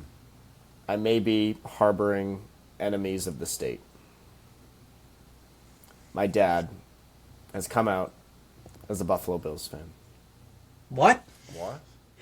My dad, a couple of years ago, once Brady left, he switched sides. He went to the dark side. He's been a Buffalo Bills fan since. He's got, his home and his bedroom covered in Josh Allen posters like a 12-year-old boy. It's really, really sad and pathetic to see him go down such a dark path. But, watching Drake May get to a Super Bowl before Josh Allen, I mean, it's just felt really good to be able to dunk on him that hard. So, Dad, if you're listening, then I am rooting extra hard against your Buffalo Bills this year, and so is Stevie G and the rest of the Fenway Faithful. I was going to say, us making the Super Bowl didn't, want to bring him back at all? We don't want him back. We don't want him back. Dad, you picked your lane. You made your bed. Now sleep in it. You're a Bills fan. That's crazy. In-division rival. Switching to that is insane. Yeah, my grandmother followed Brady. She became a Bucks fan. Mm-hmm. There's a rhyme and a reason Brady. to that. Yep. Yeah, exactly. That makes sense. You loved Brady so much, you followed him to Tampa. You see that with LeBron fans. They're all getting ready to pack their bags and go follow him to wherever team he lands on next. But going to an arch rival in your division is insane. I'm embarrassed. Trust me, it's not easy for me to say this. It's not. I appreciate you guys proud of you being for so admitting open. that. Thank you. You guys are really good friends, allowing me to open up to you guys. Hey, I have Yankees fans in my family. So, yeah. Good God. Yeah. We're going to turn off the recording. We can't let them hear this shit. Yep, my uncle's a Yankee fan. Oh, God. But it hasn't spread to the rest of the family. Everyone else is Sox fans, so it's just the one. He's got Yankee blood in him, Stevie. He's 2% Yankee fan. No. Get him a 23andMe test. He married into the family. I'm not blood related. Yeah, he needs a 23andMe test. Or I think that would be a 24andMe test for you. No, I'm 100% bleed red Red Sox fan. Speaking of New York, to those that don't know, our next episode will be filmed from New York City as the Fenway Faithful now go on a little trip to Citi Field when the Boston Red Sox play the New York Mets from July 10th to 12th. Your favorite Red Sox co-hosts will be down there cheering them on in New York City, and the Boston Red Sox will encounter the Fenway Faithful on the road for the very first time. So Yeah, we are. our next episodes. We're going to have an absolute great time in New York City. New York City is not ready for us. They've never seen three average white guys come to the city for a long weekend. So we're ready to take the city by storm. We're going to see whatever we can do, whether it be interviews on the streets, whether it be, vlogging the trip. We got some great merch that we're going to be repping while we're out there. So very excited for your guys' feedback. And of course, if you guys are ever interested in hopping on the Fenway Faithful Pod bandwagon, getting some of the merch, repping the brand, we can hook you up with that. A wise man once said that the 2026 Boston Red Sox lead us to confusion and hatred. And the last 3 hours have been filled with that. Although not about the Boston Red Sox, about the Boston Celtics, with a massive trade sending Jaylen Brown to the conference rival Philadelphia 76ers. We have all agreed to amend the name of the Jordan Hicks Award for this week to the Bill Chisholm Award. I like it. And my first Bill Chisholm Award to give out is going to go to none other than Bill Chisholm. Congratulations, Bill. Bill Chisholm bought the Celtics last year and has done nothing but try to run us off the tracks, selling players off, getting pennies on the dollar, and now ripping apart Jaylen Brown and Jason Tatum, completely dismantling our playoff and our championship aspirations. Bill Chisholm, congratulations. You are the winner of the Bill Chisholm Award. Mike? You know what's funny? Before this trade even happened, my Jordan Hicks Award coming into the episode was going to be Bill Chisholm because he was thinking about moving us from the Garden to South Boston. And I thought that was a horrible idea. Why would you ever take the Celtics out of the Garden? And now you add on the Jaylen Brown trade, just solidifies me choosing Bill Chisholm. I had Chisholm, Brad Stevens, anyone in the Celtics front office, all of them get the award. Just hand them out, all awards to everybody, because it's all so bad. It's all so bad. And Brad Stevens couldn't find a better trade. I also blame him for this. Couldn't find anything better than that. Like, come on. Yeah, I would give it to Brad Stevens just because at the end of, he was searching for a trade partner. He decided to go that way. And I would give the Bill Chisholm Award to both those guys for all the reasons that were just said. I just want to give one quick honorable mention to who was going to be my Jordan Hicks Award winner of the week, just because I think this needs some sort of shaming out there. This past Sunday, when I was at the Yankees-Red Sox game, this was, I don't even know how to explain this, but in the section next to me, both the row in front and behind me was a dad with a kid, probably 10 to 14 range, if I had to guess. And it's the bottom of the ninth inning, tie game, and the dad sitting the row behind yells at the dad and son 2 rows ahead to sit down when it's a tie game against the Yankees in the bottom of the ninth. It's like, what are you talking about? Like, it's not like it's the third inning against the Washington Nationals on a 1 o'clock game. I mean, it's the Yankees. And my friend who I was with, I went to the Patriots-Chargers playoff game After we heard that, we both looked at each other and said, when we were at that playoff game a couple months ago, people were standing the whole game. We were up there in the 300 section, in the nosebleeds where the real fans are. Nobody was sitting down at all. I mean, people were just up and at it, happy to be there, and that made me very, very disappointed. While the season has not been fun so far, you got to celebrate the good moments. When it's the bottom of the ninth against the Yankees tie game, there's so much anticipation. Let a dad and their 14-year-old boy stand for 2 minutes when the moment's never been bigger. So if you're out there, this one's directed at you. Never do that again, or you're going to get a shaming, a Jordan Hicks Award shaming. Like you Bill Chisholm Award shaming. Yeah, Bill Chisholm Award. Which was the word? Awesome. Well, thank you very much all for listening. Stevie, Mike, great job this week. For all the fans out there. You are snorting air! Yeah. What am I looking at? I know. We used to be a 2-0 with 9 minutes left. We're moving It on. used to be a proper podcast. USA! USA! USA! Yeah. USA! Yeah, my honorable mention is going to go to World Cup fans that have Red Sox podcasts. Not the Skunks. Being patriotic. Being patriotic. Oh, I'm patriotic as hell, dude. Look at what I'm Support wearing. your country. I Support think your it's country. actually more patriotic to protest soccer because it's not an American sport. So get the hell out of my Neither's face. hockey, and you were Get the hell out of my face with that shit. Neither but hockey's on a not an more- American sport either, and Yes, it is. It's our 51st state. Thank you, Stevie. Great plug. Just as American as anything. Yeah, damn effing right. Well, anyways, thank you very much all for listening. Give us a follow, give us a subscription on the YouTube. That's FenwayFaithfulPod. The Twitter /X has a new handle. We are FenwayFaithful0. FenwayFaithful, that being the number 0. Give us a listen. Give us the feedback. You want to hop on the pod? Give us a shout. You want a shirt? Let us know. We are happy to help. Fellas, have a great night. You as well. Woo!